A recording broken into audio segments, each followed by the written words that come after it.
আপনি আমাকে ব্যবসার কাজে নিয়ে যান, আপনার সাথে নিয়ে যান। রহমাতাল লিল আলামিনের কথা শুনে আবু তালেব নিজেকে কন্ট্রোল করলো, বলতেছে ভাতিজা তোমার যাওয়ার দরকার নাই, অনেক লম্বা সফর, তুমি কি করবা, ছোট বাচ্চা। তখন রহমাতাল লিল আলামিন বলছে না চাচা, আমি আপনার সাথে যাব। যেহেতু চাচা রহমাতাল লিল আলামিনকে এত বেশি ভালোবাসতো, নবীজির কথা ফেলতে পারলো না, নবীজিকে সিরিয়ায় নিয়ে গেলেন। সিরিয়া যাওয়ার পর ওইখানে বুহাইরা নামক একজন পাদ্রী ছিলেন, বুহাইরা পাদ্রী 25-26টা বছর পর্যন্ত ওইখানে পথিকদেরকে, ব্যবসায়ী কাফেলাদেরকে খাবার খাওয়াতো। কারণ কি, বুহাইরা ছিল তাওরাত কিতাবের পণ্ডিত, উনি তাওরাত কিতাবের মধ্যে পেয়েছেন রহমাতাল লিল আলামিন এই পথ দিয়ে চাচার সঙ্গে সিরিয়ায় আসবেন ব্যবসা করার জন্য। রসুলের আকৃতি এমন হবে, রসুলের যেই জায়গায় বসবে মরা গাছের থেকে পাতা বাইর হওয়া শুরু হবে। রহমাতাল লিল আলামিন যে জায়গা দিয়ে হাঁটবেন ওনার মাথার উপর মেঘখণ্ড ছায়া দিতে দিতে আসবে। এই জন্য বুহাইরা 26টা বছর নিজের টাকা খরচ করে মানুষদেরকে খানা খাওয়াইতেন। কিন্তু 25 বছর অতিবাহিত হয়ে গেছে, রহমাতাল লিল আলামিনকে পায় না। এই বছর যখন বুহাইরা আবারও নিয়ত করলো আবার খানা খাওয়াবে, তখন ওই কাফেলার মধ্যে রহমাতাল লিল আলামিন ছিল। বুহাইরার ওইখানে যাওয়ার পরে চাচারা এক জায়গার মধ্যে বিশ্রাম নিচ্ছে। ভাতিজা মুহাম্মদ চিন্তা করলো আমি চাচাদের সাথে এখানে থাকা বেয়াদফি হবে। রহমাতাল লিল আলামিন একটু দূরে গিয়ে রোদের মধ্যে একটা মৃত গাছের নিচে বসলেন। বুহাইরা তার তাঁবু থেকে দেখতেছেন যে রহমাতাল লিল আলামিন যেই জায়গায় যে মরা গাছের নিচে বসছেন, ওই মরা গাছ জিন্দা হয়ে ওই মরা গাছের মধ্যে পাতা ধরা আরম্ভ করলো। সুবহানাল্লাহ, আল্লাহ রসুলকে একটা মেঘখণ্ড ছায়া দিচ্ছেন, সমস্ত মানুষ রোদে কষ্ট করতেছেন, কিন্তু রহমাতাল লিল আলামিনের মাথার উপর মেঘখণ্ড ছায়া দিতে দিতে নিয়ে আসছেন। বুহাইরা বুঝতে পারলো উনি শেষ নবী, যার আশায় আমি 25টা বছর মানুষকে খাবার খাওয়াইলাম। রহমাতাল লিল আলামিন কি সবাই ওই কাফেলার মধ্যে 72 জন লোক ছিল, 72 জনকে লোককে মেহমানদারি করাবে, খাবার খাওয়াবে। তখন এই কথা যখন চাচা আবু তালেবকে দাওয়াত দিল যে আজকে আপনারা যতজন আছেন সবাই আমার বাড়িতে দাওয়াত, তো সবাই গেল। এখন মাল সামানা তো অনেক বেশি, পাহারা দেওয়ার জন্য লোক রাখা দরকার। সিদ্ধান্ত করলো কাকে রাখবে, তো বলতেছে না ভাতিজা মুহাম্মদকে রাখি, আমরা খাওয়ার পরে ভাতিজা মুহাম্মদকে আমরা খাওয়ানোর জন্য পাঠাবো। সবাই চলে গেছে রসুলেরকে বসিয়ে। বুহাইরা সবার দিকে তাকালো, দেখতেছে যার জন্য আজকের এই আয়োজন ওই ব্যক্তি তো নাই। বিবাহ করে জামাই, এখন যদি জামাই যদি না আইয়ে লজ্জা যায় গিরব। বিবাহ তো জামাইয়ের উদ্দেশ্যে মানুষকে খাওয়ানো, এখন জামাই গেল না, ওই বিয়ের মধ্যে খানা খাওয়াবো না।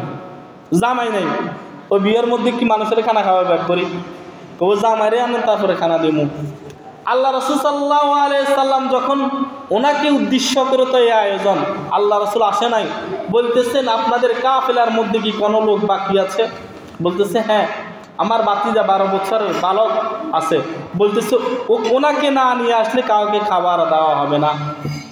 উদ্দেশ্য তো মুহাম্মদ, আপনারা তো আমার উদ্দেশ্য না, আমার উদ্দেশ্য তো রহমাতাল লিল আলামিন। রহমাতাল লিল আলামিনকে যখন আনা হলো সবাইকে খাওয়া দিল। খাওয়ার শেষ হওয়ার পরে চাচা আবু তালেবের কাছে জিজ্ঞাসা করলো, আবু তালেব আপনার নাম আবু তালেব? হ্যাঁ আমার নাম আবু তালেব। এই বালক আপনার কি হয়? তখন রহমাতাল লিল আলামিনের চাচা আবু তালেব বলল ও আমার সন্তান। বুহাইরা বলল না, আপনার সন্তান না, এটা আপনার সন্তান হতে পারে না, কারণ তাওরাত কিতাবের মধ্যে আছেন যে রাসূল সাল্লাল্লাহু আলাইহি সাল্লামের জন্মের আগে তার বাবা মারা যাবে, আপনি তার বাবা হতে পারেন না। তখন বলতেছেন না আমি তার বাবা না, আমি তার চাচা। বলে হ্যাঁ এবার ঠিক আছে, কিতাবের মধ্যে আছে যে রহমাতাল লিল আলামিনের বাবা মা ইন্তেকাল করে জন্মের আগে, তাওরাতের মধ্যে আছে।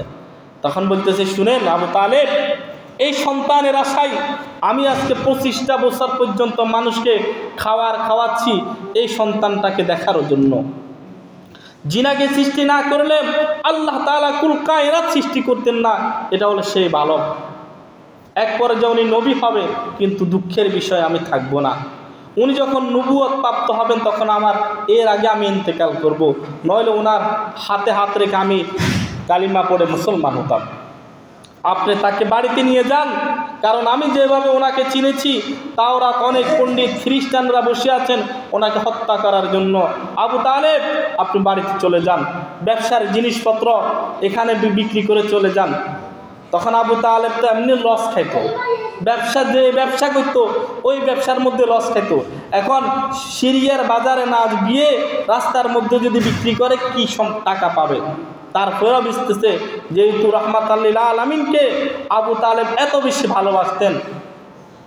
কিতাব সিরাত ইবনে হিশামের মধ্যে লেখেন, রহমাতুল আলামিনের উসিলায় ওই ব্যবসার মধ্যে আবু তালেব এই পরিমাণ টাকা লাভ বংশ পেয়েছেন, জিন্দিগি ভরে উনি এত টাকা পান নাই। রহমাতুল আলামিনের উসিলায় রহমাতুল আলামিনকে নিয়ে গেলেন রাসূলুল্লাহ সাল্লাল্লাহু আলাইহি সাল্লাম। আস্তে আস্তে পুরা মক্কার মধ্যে আল আমিন নামে প্রসিদ্ধ, আল আমিন হিসাবে যখন প্রসিদ্ধ হয়েছে, রাসূলের যখন 25 বছর বয়স, মক্কার মধ্যে ধনাঢ্য মহিলা হযরত খাদিজাতুল কুবরা রাদিয়াল্লাহু তাআলা আনহা, ওনার 2 জন স্বামী ইন্তেকাল করেছেন। প্রথম স্বামীর অড়েল সম্পদ ছিল, প্রথম স্বামী ইন্তেকাল করেছেন, সম্পত্তির মালিক খাদিজা হয়েছেন। দ্বিতীয় বিবাহ হয়েছেন, দ্বিতীয় বিবাহ হওয়ার পরেও ওই স্বামীর অড়েল সম্পত্তি ছিলেন, স্বামী ইন্তেকাল করেছেন, সমস্ত সম্পত্তি খাদিজাতুল কুবরা। 2 জন স্বামীর সম্পত্তি ওনার কাছে একা, উনি সিদ্ধান্ত নিয়েছেন আর জীবনে বিবাহ বসবেন না। 2 জন স্বামী মারা গেছেন, আর কার কাছে বিয়ে করবেন? এই কারণে সিদ্ধান্ত নিয়েছেন আর কখনো বিবাহ বসবেন না। রহমাতুল আলামিনের যখন সুখ্যাতি ছড়িয়ে গিয়েছেন, রহমাতুল আলামিনকে ওনার ব্যবসার কাজে নিয়োজিত করলেন, ব্যবসার পার্টনার হিসাবে নিয়োজিত করলেন। মাল খাদিজার রহমাতুল আলামিন বিক্রি করবেন, বিক্রি করার পরে 3 ভাগ করে 1 ভাগ রাসূলে নিয়ে যাবেন, লাভ্যাংশ। এই জন্য রাসূলকে সিরিয়া চলে গেলেন।